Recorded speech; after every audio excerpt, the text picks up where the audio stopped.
That beauty. Look at that big beast. Okay, ready? Yes, sir. Oh. Podcast City Network. Ladies and gentlemen, you are listening to Deathmatch Russell Podcast. Let's get it on! Come into the ring, step into the fire, see what you want, baby. If your heart has desire, get up, get knocked down. Deathmatch Russell Podcast, Deathmatch Russell Podcast, Deathmatch Russell Podcast. And good evening, everyone, and you're listening to another episode of the Deathmatch Russell Podcast. And my guest tonight, he's got a partner in crime that he really is the one and only Berto and his Hippo. Oh, my God. Welcome to the podcast. Thanks for having me, David, man. I appreciate it. I heard Hippo in the background. He said, hey, how are you doing? So he's okay. He's somewhere in the facility. He is okay. Yes, sir. So what's going on, man? This is your first podcast. You're excited. I am. I mean, I wish Hippo was here with me, but what happened? He can make another trip down the road. How's that? He can, and he will. He would love to come on the podcast and talk about anything and everything. I mean, the man is just I've seen full that of energy. I have seen that he's been a little bit of shambles lately, huh? He was a little bit ripped up there for I wasn't too happy with that. No. We ended up winning our match for the entry for this tournament at Grindhouse for the tag team. Yeah. And the Bruisers came, hit us from behind, took my best friend, and really did a number on him. And luckily, I got in touch with Richard Gypsy, who introduced me to Hippo earlier and suggested that Dr. Brad from the Elk Creek Hospital in Fishersville, Kentucky, could help me out. And he did. So as of right now, he's resting. And tomorrow I'm going to go see him before he goes to the Voice for the Voiceless for his rehab. But he just wants to tell everybody that he's doing great, that he can't wait to come back, and that and you know what? And actually, tonight, she should be actually getting a delivery from me because I sent over some Totino's pizzas for him. Just to. Oh man, I tell you what, Totino's pizzas is his way to his heart. I mean, the man. I know that I posted that his favorite would be revealed, and quite frankly, even though he is a vegetarian, but he can't turn down a pepperoni pizza, especially from Totino's. No, and also I think I sent him a box of Hershey chocolate from the factory down there. Because I had a connection with not Willy Wonka, but the guy from Hershey. Oh man, Mr. You're gonna have to tell that with me later. Mr. Hershey, no. Mr. Hershey. Hershey. Oh man, yeah. Have you ever been there as a kid growing up? No, I've never been to Hershey, Pennsylvania, but I heard it's amazing that it really is like you go Chocolateville over there. It is. You walk outside and you enter the park, and the hotel is right there. The factory's there. You smell the cocoa. Fresh chocolate, man. It's like, I can't imagine working at a chocolate factory. I can't even imagine working at a food factory, period. Totino's even. Oh, done. Done. But you'd smell more flour. Oh, no, I don't think flour has the taste smell, so. But no, that's a pretty cool place to go. It's a real, touristy spot. If you ever get the chance, take a trip down to Pennsylvania. I might have to come out with diabetes, right? Exactly, right? Protein. They probably have protein shakes and stuff too. Who knows? They probably do. I'm sure they don't. I'm sure they don't in Disney World. We could be the first to say that, though. Hey, why not? Let's get right. But anyway, man, what made you get into wrestling as a kid? What got you involved? How did you take your trip down memory lane to growing up? Man, growing up, I mean, actually, I was really the only one in my family that got into wrestling. You know, it was almost like my dad just put us in front of the TV, you know, for the Saturday morning cartoons, and then Saturday morning you had a WWF, you know, now WWE, you know, for the show. Then Hulk Hogan had, I mean, he was the man back then, and I was a little Hulk maniac, saying my prayers, eating my vitamins, you know, and yeah. and that's what really got me started. I mean, watching his match against the Iron Sheik and winning the championship, and then being interviewed by Mean Gene Okerlund and getting tossed with the champagne with Andre the Giant and Captain Lou Albano. That was my first memory. Oh man, yeah. And just like watching them and like Mr. Ordorf, you know, just like all those great guys that were in the business, man. Really. Oh yeah, Jumping Joe Bronzell, Leaping Lanny Poffo, Randy Savage. I mean, yeah, on and on. Yeah, Ravishing Rick, you know, come on, like exactly. I tell my friends. I was telling my friend today. We were just joking around. I'm like, man, I remember when Strike Force was around, you know, and yes. and then how Rick Martel would carry the perfume bottle thing. Yeah, the Pump, big sprayer. Yeah, pump. Yeah. Like, gosh, like, you know, people don't think of that shit. I wonder if I'm surprised the WWE has not put that on that. Oh, I mean, or like, you know, right? Like the other day, I mean, that you're mentioning that me and my buddies were talking about Pile Driver, the album. You know, and how they had the one song, if you only knew, and it was all the wrestlers singing their little parts and bits. Oh man, that, you know, that you album. had Demolition on there. You had Hulk Hogan on there. You had Jive Soul Bro by Slick Rick. Oh man, but yeah, you don't see that anymore. But you know what? I'll tell you a story, and it's really cool. One of our friends had joined our podcast, and he was actually the guy who created the original themes. Really? Yes, his name was J.J. McGuire. He was with Jimmy Hart. They were called the Gentrys way back in the day, man. They had like a one-hit wonder, but they were the ones that created all the themes for all the WWF. Not Jim Jones, you know, that guy Jim, but yeah. So and he just passed away a couple weeks back. Man, it's so, you know, and he published a book too. So shout out to him for Life in Heaventown, you know. Man, I can only imagine the stories he could tell. He could tell some stories. He was so bright, man. I wish I had the chance to meet him, but my friend got to we had him at a ceremony he did like a you know, the like 100th year anniversary of their podcast, and so he came down and played a set for them and down in Daytona Beach. It was crazy, and I sent him an award, you know, like I gave them a plaque and he held it up for them, and you know, presented it. But yeah, to hear him sing and to like you'd be like, wow, this guy is actually cool. He's actually also the one. He drove Hulk Hogan in his Viper, you know, during the Macy's parade or whatever the hell parade. It was down in New Orleans. Oh wow, I can only imagine how he fit in that little thing. Yeah, right. Yeah, isn't that cool though? Like that's that Viper. But then they took it out of I guess they took it out of the, what do you call it? Hogan's Beach House. That bar, that restaurant that he has. You know, where everybody goes. I haven't been there. I haven't been there yet, but people that have gone there, they always take a picture with the statue right out front. They say you got to do that.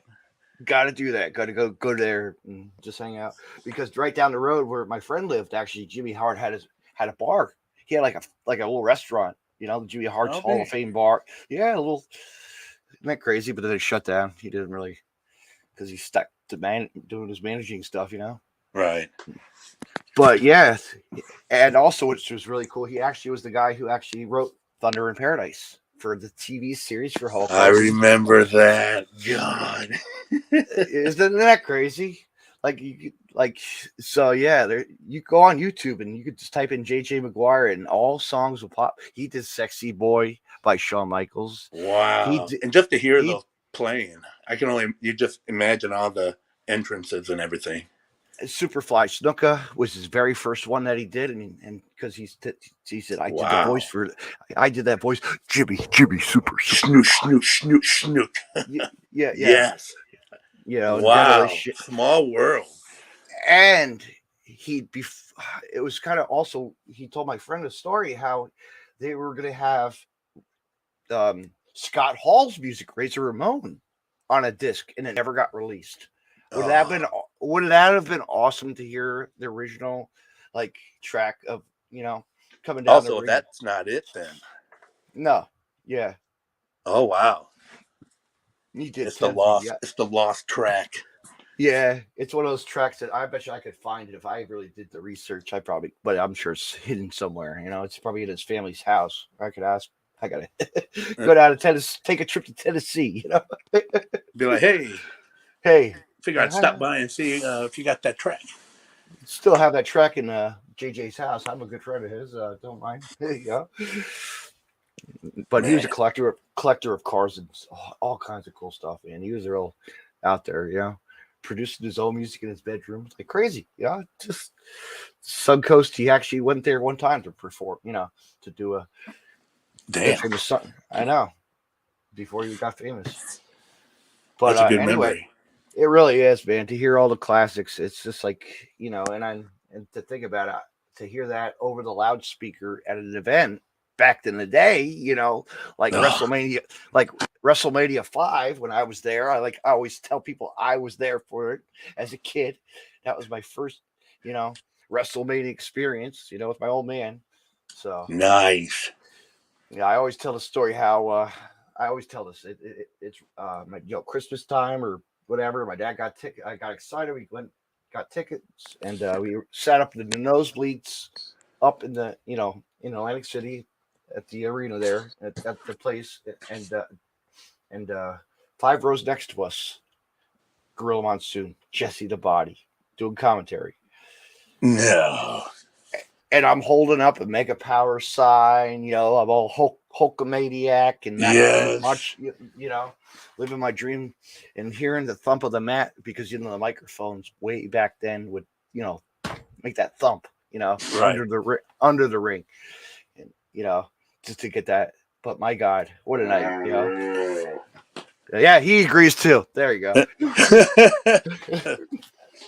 Way to go, Russell. That was the Hippo. That was not Hippo. That was his but yeah.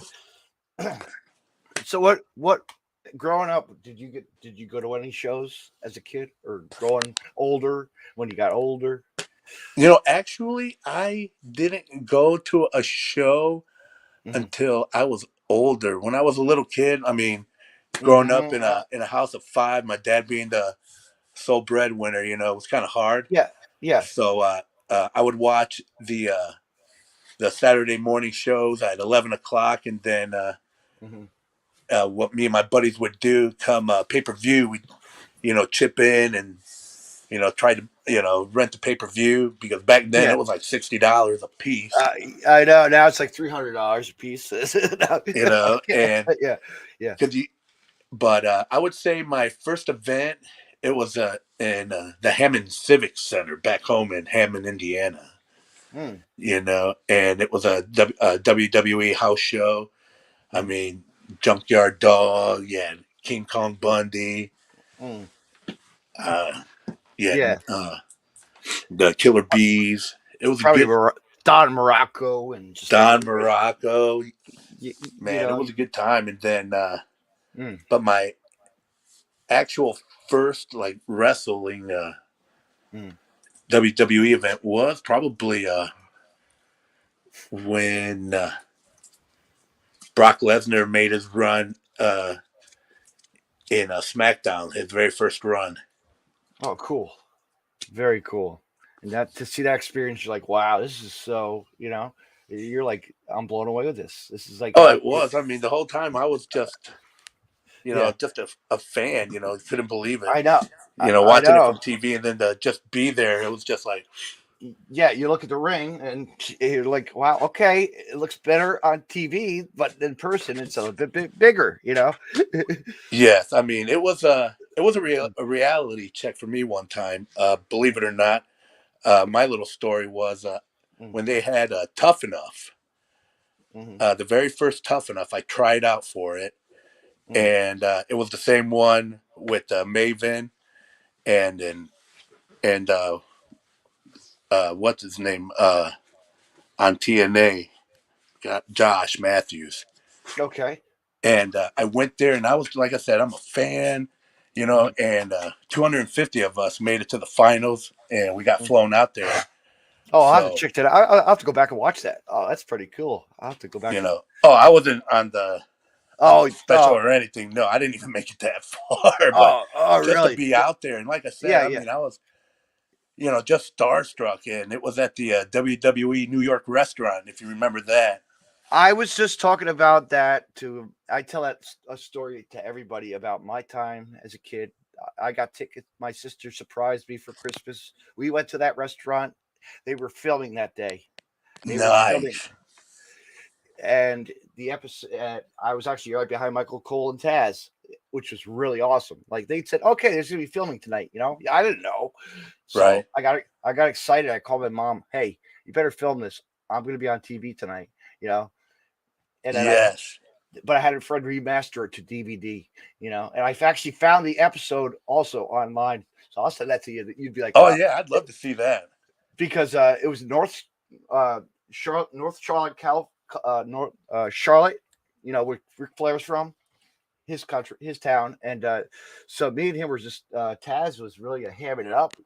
And we're like, during a match, I think Prince Albert was out there in the middle of the ring. And Chuck Albert.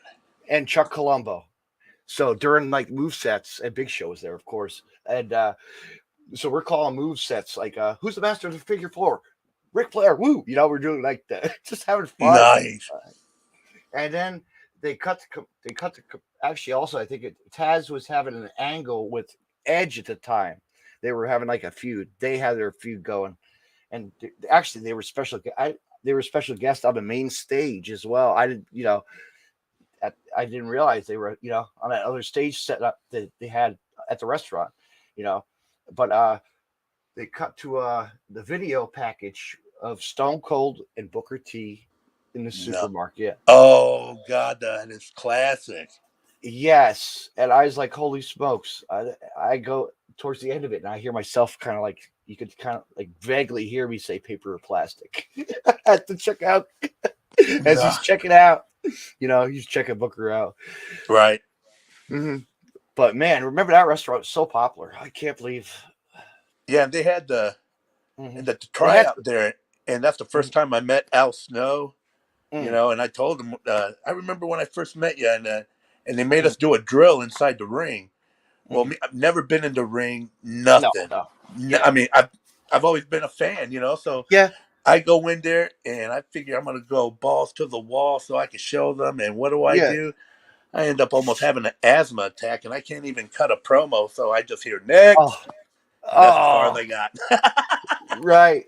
But to be there to get the experience, come on, man. That's like, you're like, oh, wow. yeah. I mean, I was just at an awe. And then that's when I found out about Ohio Valley Wrestling and that there was a school and everything. Yeah. Like I said, I didn't know how to start the journey. And just do the research. Yeah, you have to do the research, and it was hard. It's always, Oh yeah, then like you say, computers weren't that technical, so you had to really search, Right. Oh, I had to. When I had the computer, it showed me, and then also I went on the website, and saw the trainers, and I'm like, yeah, this is where I want to go. And since 2010, my mind has been blown. I guess you could say it's like one door opened, and it's like, wow. And then you're on the independent scene, and look where you are, just having fun, and it's all about just getting out there and being shown, showcase. It is. I love it. Every and day. Every time I get out there. I follow a lot of the Grindhouse stuff on IWTV, so that's a plus. I keep track of you guys, how you doing and stuff. And I mean, it's awesome.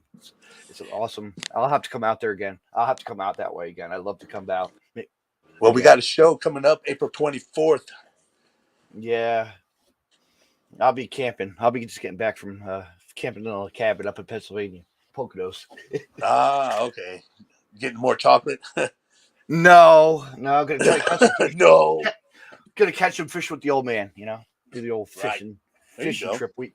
A week before. That place they call Lake Harmony, really sharp. It's like by Jim Thorpe too, next town over from it. And we're just gonna try to get tickets to go see Jim Brewer. He's playing in town. Jim Brewer, the comedian. So why not go see him at nighttime? Nothing There to you do. go. Fish during the day, catch a comedy show at night. Yeah, and here's all his stories from Saturday Night Live, and just all his pranks and stupidness that he did on Half Baked, and But yeah, but then I have a fall. The bigger week of it's like my WrestleMania because I didn't go to WrestleMania weekend. It's like Game Changers Prelude to Violence down in Atlantic City for a couple days. We're just gonna do some fun 3 days of wrestling nonstop. You gotta love it. Well, they said they got SummerSlam coming to Nashville. That's only a couple hours away. Yeah, it's not far from you. It's pretty close. Last time I think I traveled to Mid-South was in 2016. I believe that was my last journey out west. Out to the, beyond the. That's my last place I probably remember going.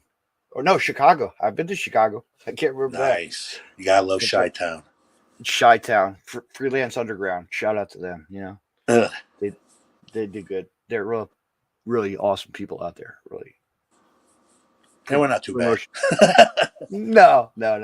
But anyway, man, what's your go-to food after with Hippo? Ooh. Anything. Pizza, of course. All right, pizza. It's all right. It's Totino's, man. That is the go-to. Ever since I was a kid, it was the go-to. And now that you can get them 10 for 10, shit. Yeah, and he's chomping on one right now. I hear him in the background at the. But that's more Hippo than me. With me doing what I got to do. And Hippo right now he's recovering, so I'm letting him slack. But he knows that once he's healed, he's having some shakes. He's got a couple shakes going, Hershey shakes. So he's set. I sent that package. Yeah. But I'll let him get away with the package, but then after a while it'll be go time. He'll know that. Yeah. What's your current go-to music, man? What are you pumped on now? What are you pumped on music wise?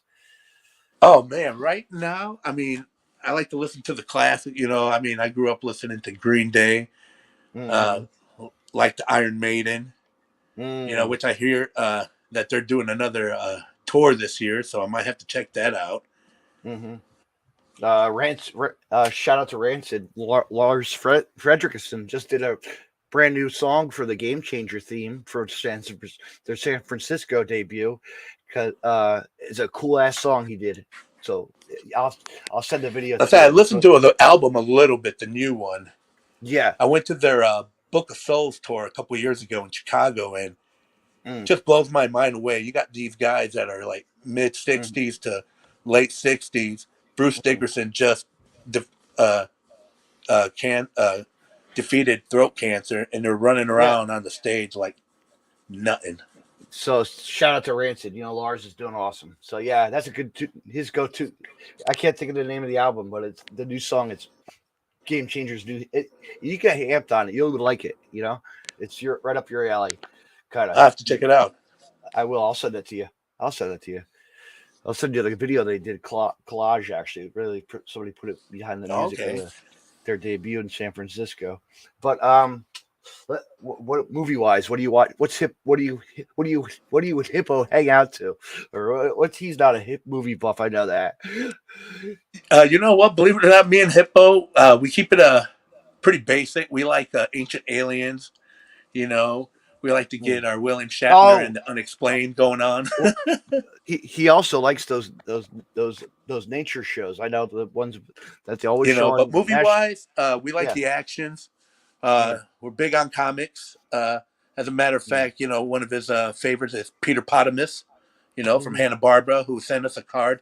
And I want to say thank you, Mr. Potamus, for his thoughts and card. That's cool. So anything action he's into. That's good. Good. He just doesn't like the blood stuff. I heard of that. I heard he doesn't like the gory horror.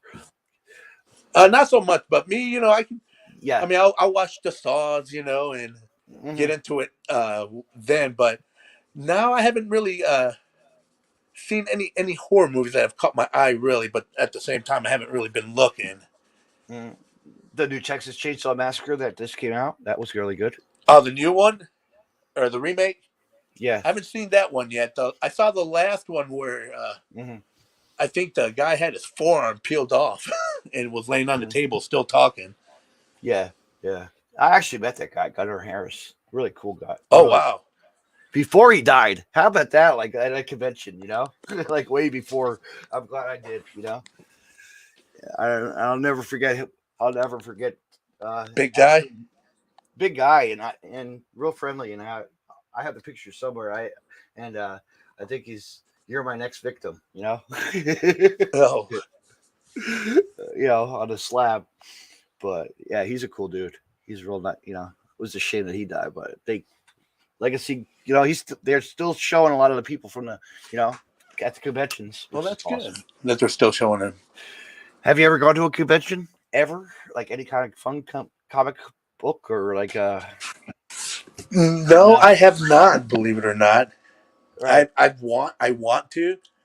Yeah, or like a horror, or like a horror. I think I just got to put the action behind the words, Or a horror con, or like. But no, I haven't been to a Comic Con or a Scare Fest. I've been to flea market expos.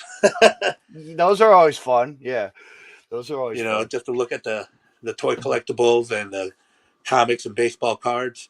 I like going to little things like that. To catch your eye, it was out. Yeah, because you never know what you might come across, man. Really, Oh yeah. I mean, baseball back in the guy. What's a baseball card nowadays? I don't even know. I mean, I quit collecting after Carlton Fisk stopped playing. He's a guy I grew up watching from. He started out with the Red Sox and then got traded to the Chicago White Sox. Had a 22-year career, and I collected every card from Topps. Took me about 5 years, but I got all his from rookie to his last year. I think I still have my Don Mattingly. No, my sister was a huge Yankee fan at the time. I gave it to her, my Mattingly card. But I do still have a Pete Rose laid around. So because shout out to Pete Rose, I'd still hold on to that one because he's one of our favorite Hall of Famers as well. So, Oh yeah, and he was on. WrestleMania. Got Tombstone. Yes, he did. And he wore a rooster suit or something too. He wore some stupid stuff they set him up with, But he got his play.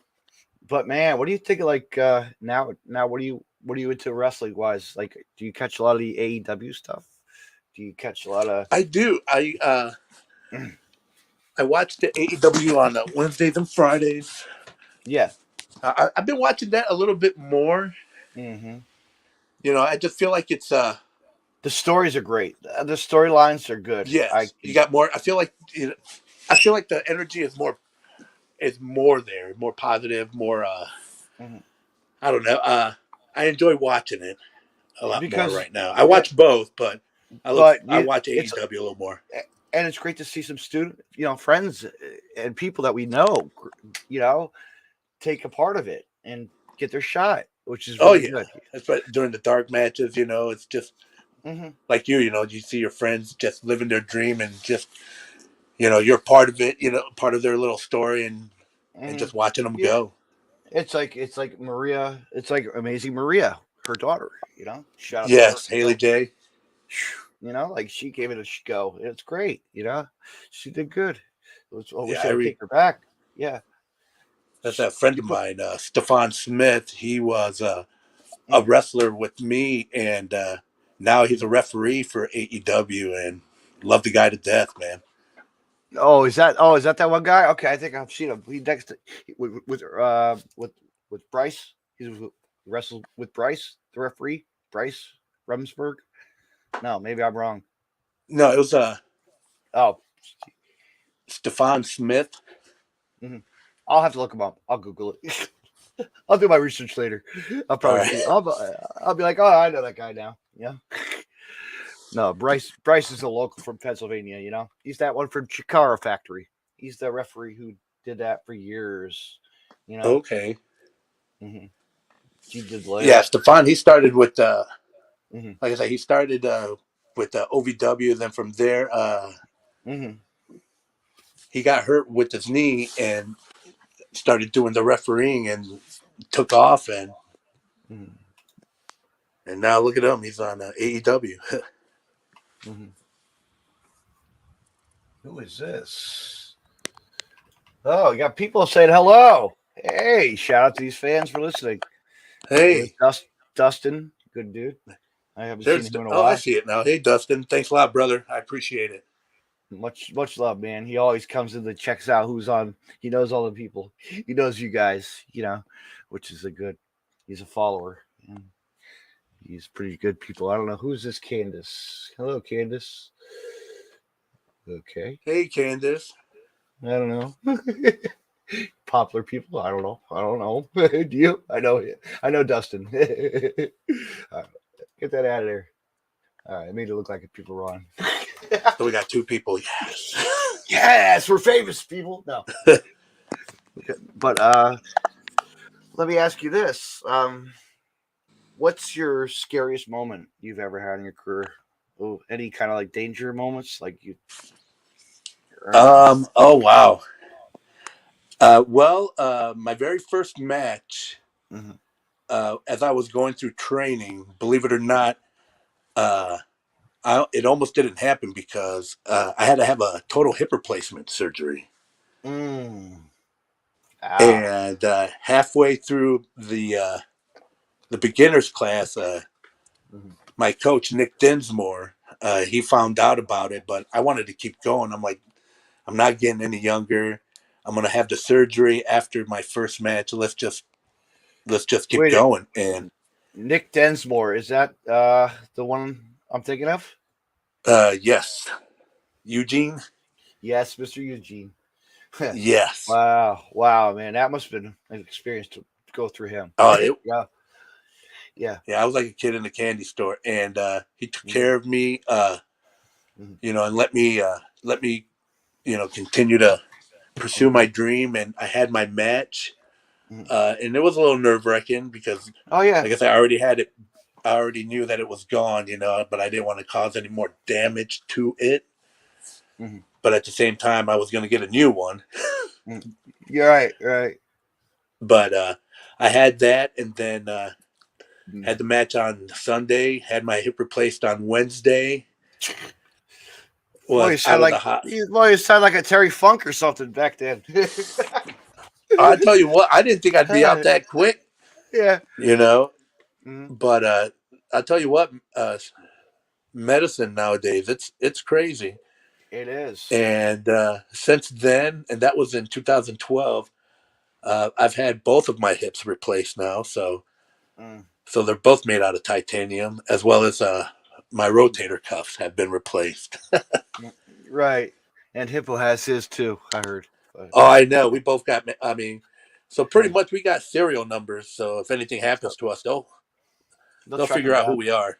Yeah. Yeah, we got matching cards for the security system for the airport, you know, because they don't believe that we got these implants. But, I mean, I got them. Hippos have them. We all got them.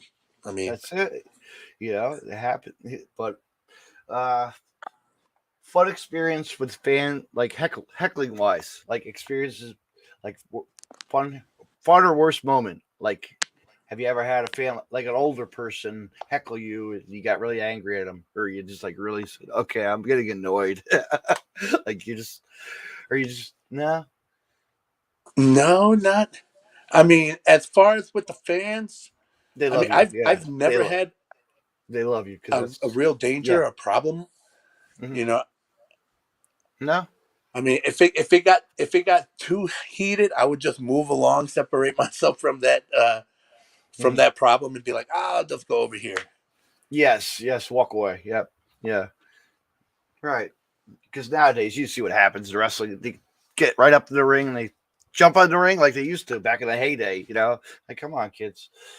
Oh yeah, I mean, now it's almost like who's it going to be, or when is it going to happen?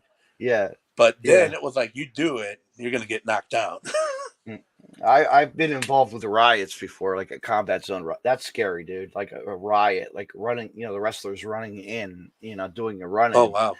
And, you don't know what's going on, man. You don't know what the hell to do.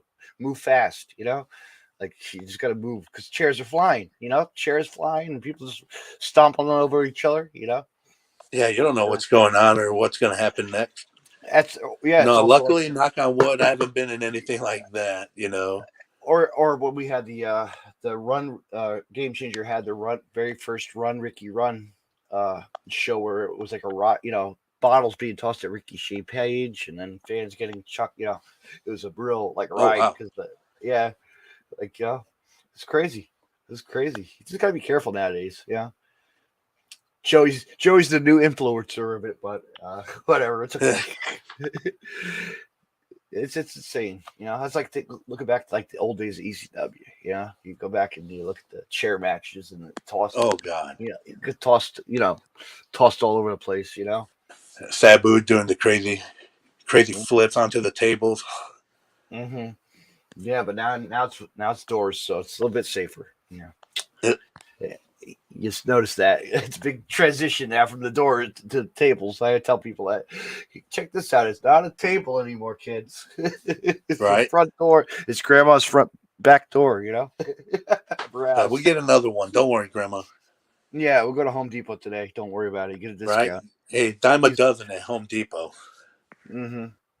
But what do you have coming up? What do you got coming up? Let's call it a night. This Saturday,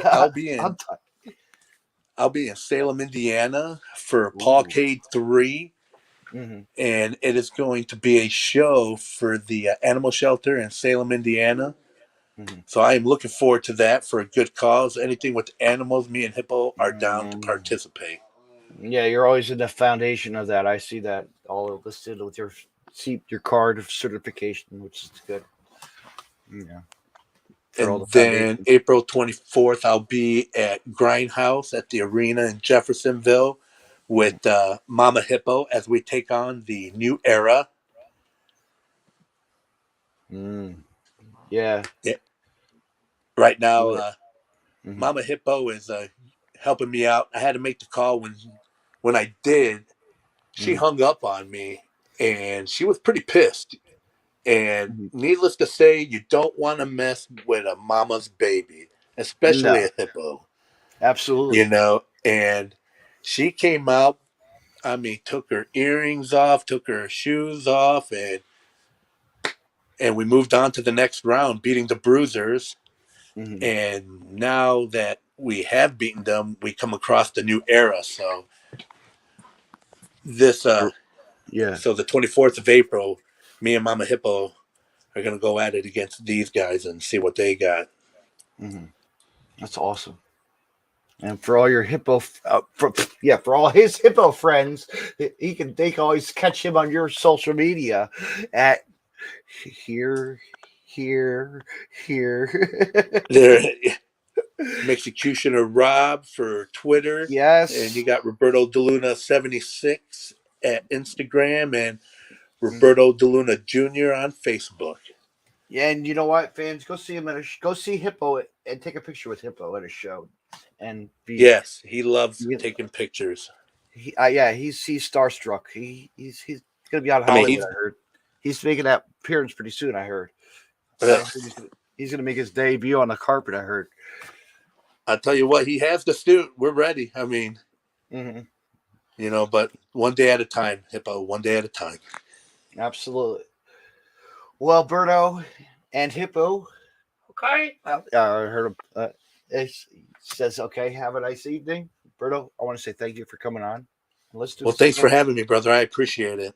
And we'll do this again down the line, as well. Yes, definitely. Thank you." thank you for coming on, and have a good night, everybody. What do I? Have a good one, guys. Thanks a lot. I'll close you out of here. I got it. I got you. You're good. Fans, I want to say thank you to my guest tonight. He is Berto&Hippo. You know, he's a Grindhouse.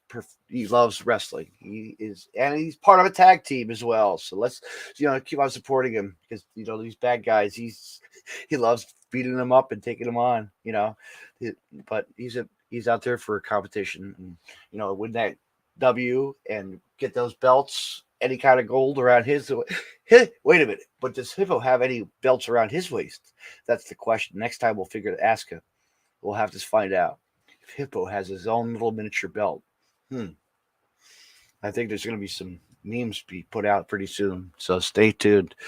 And he's laughing at me because of that.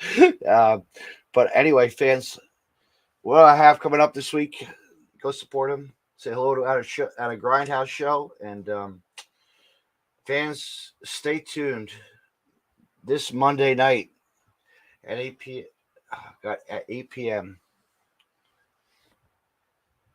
I am going to be talking to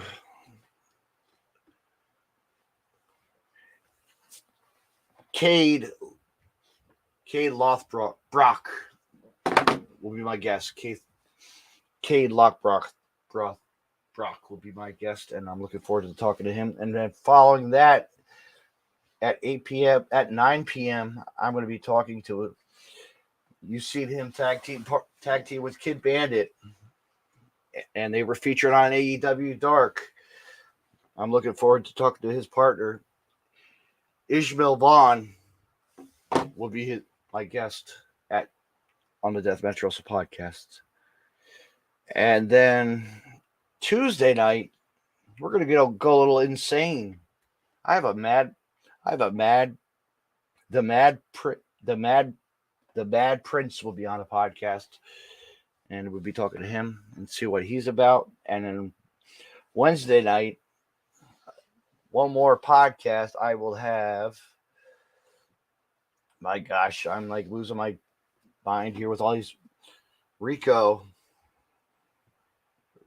Gonzalez will be on the podcast. I'll be talking to him as well. And that's it, fans. That's a wrap for tonight. Have a good night, everybody. Till next time. Tune into the Deathmatch Wrestle podcast. Keep on listening and support professional wrestling as always. Good night, everybody. You can find more Deathmatch Wrestle podcast on the following. Just hit the like button and share. You can hear the audio portion of Deathmatch Wrestle podcast on Stitcher Radio and on iTunes. Social media, Deathmatch Wrestle podcast on Facebook, Twitter at DavidNJ32, Instagram, DavidNJ36, YouTube, David C. Russell, and DeathmatchWrestlePodcast.com. Podcast City Network, your top source for independent podcasting. Be creative, be yourself. PodcastCity.net. Facebook, Podcast City Network. Twitter at Podcast City Net. Deathmatch Wrestle Podcast merchandise available. PodcastCity.net/shop. Joner's Wrestling Podcast Network. Head over to WrestlingWithJoners.com. Follow them on Facebook, Joner's Wrestling Podcast Network. Twitter at @WithJoners_pod. I want to mention Collar and Elbow. CollarandElbowBrand.com. Use the promo code Deathmatch Wrestle Podcast and save 10% off when you make a purchase. Deathmatch Wrestle Podcast.